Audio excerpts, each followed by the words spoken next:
ఎక్కడైతే కలుస్తాయో it is called junction. ఈ 4 road 3 roads ఇక్కడ కలిసే దగ్గరనే సిగ్నల్స్ పెడతారు, ఎక్కడంటే అక్కడ పెట్టారు సిగ్నల్స్. ఎందుకంటే 4 మెంబర్స్ ఒకేసారి వచ్చినప్పుడు యాక్సిడెంట్ ఉంటుంది. సిగ్నల్స్ లేకుంటే ఎవరు ఆగుతారా? నువ్వు ఆగు, నన్ను వెళ్ళినట్టు ఆగుతారా?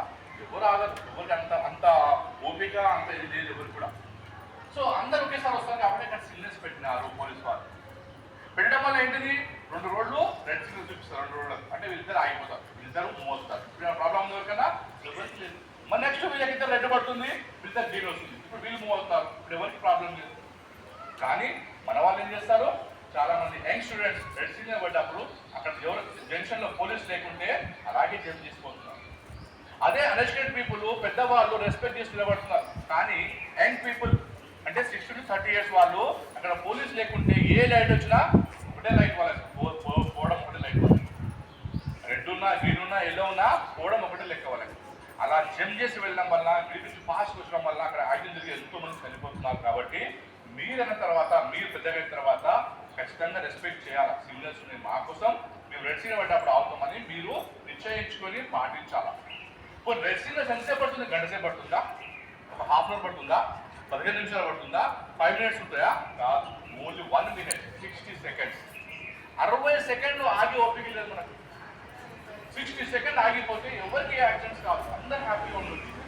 కానీ ఆ 60 సెకండ్లు ఆగి ఓపిక మనకు లేకపోవడం వల్లే ఈ యాక్సిడెంట్. సో ఈ విషయం అన్ని కూడా మీ పేరెంట్స్ చెప్పాలి. నాన్న రెస్ట్ పడింది ఆగండి, ఏం కాదని చెప్పాలి. నాన్న పరిగెత్తుతాడు, నాన్న మీరు చెప్పాలి. నాన్నలో అంతా అయిపోయింది, అవుట్డేటెడ్ వాళ్ళు. నాన్న వాళ్ళకి అంతా కూడా చెప్పే పరిస్థితి లేదు, నేను చెప్పినా వినే పరిస్థితి వాళ్ళు కూడా లేదు. మీరు నేర్పాలి మీ నాన్న వాళ్ళకు, మమ్మీ వాళ్ళకు, మీ అన్నయ్య వాళ్ళకు. బిడ్డ కూర్చునే మీరు నాన్న ఆపండి, ఏం కాదు, ఒక నిమిషం ఆగిపోతే ఏం కాదు, చెప్పాలి ముందు ఆగండి చెప్పాలి. నెక్స్ట్ బైక్ మీద పెట్టేటప్పుడు హెల్మెట్ పెట్టుకోమని చెప్తాం. ఎలా పోలీసులు హెల్మెట్ పెట్టుకోమని చెప్తారు, ఎప్పుడు పెట్టుకోకుండా ఏం చేస్తారు, ఫోటోలు కొట్టుతారు.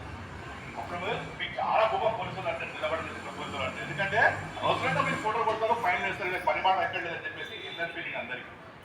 ఎందుకు కొడుతుంది మేము ఫొటోస్? మీరు చక్కగా హెల్మెట్ పెట్టుకున్నారు, రూల్స్ బ్రేక్ చేయలేదు, మీ ఫోటో తీసుకుని ఏం చేసుకుంటాం?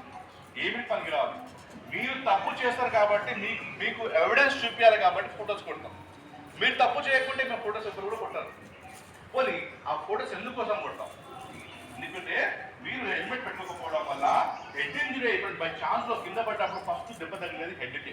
ఆ హెడ్కు ఇంజరీ కాకుండా ఉండడం కోసము, ఆ హెడ్ని సేఫ్గా ఉండటం కోసమే హెల్మెట్ పెట్టుకోమని చెప్తాం. ఎందుకంటే మన హ్యూమన్ బాడీలో వైటల్ పార్ట్ అనేది హెడ్, అంటే వెరీ సెన్సిటివ్ పార్ట్, సున్నితమైనది. చాలా చిన్న దెబ్బ తగిలినా కూడా ప్రాణం పోవడానికి అవకాశం ఉంది, లేదా పిచ్చోర్ లాగా మారడం అవకాశం ఉంది, లేదా కోమల వెళ్ళడానికి అవకాశం ఉంది. దీనికి పెద్ద దెబ్బ తగ్గవసరం లేదు. నడుచుకుంటూ గాలి కింద పడ్డప్పుడు చనిపోయిన వాళ్ళు ఎంతో మంది ఉంటారు.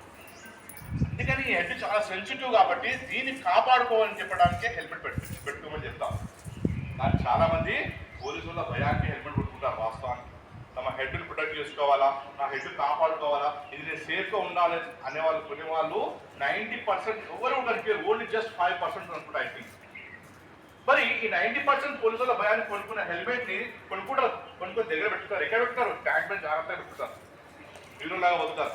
పోలీసు వెళ్ళినప్పుడేమో కనబడేప్పుడు దెబ్బగా తల పెట్టుకుంటారు, మన పోలీసు మీద ట్యాంక్ మీద వచ్చేసి. ఇది కరెక్ట్ అని ఇస్తామా? ఒకసారి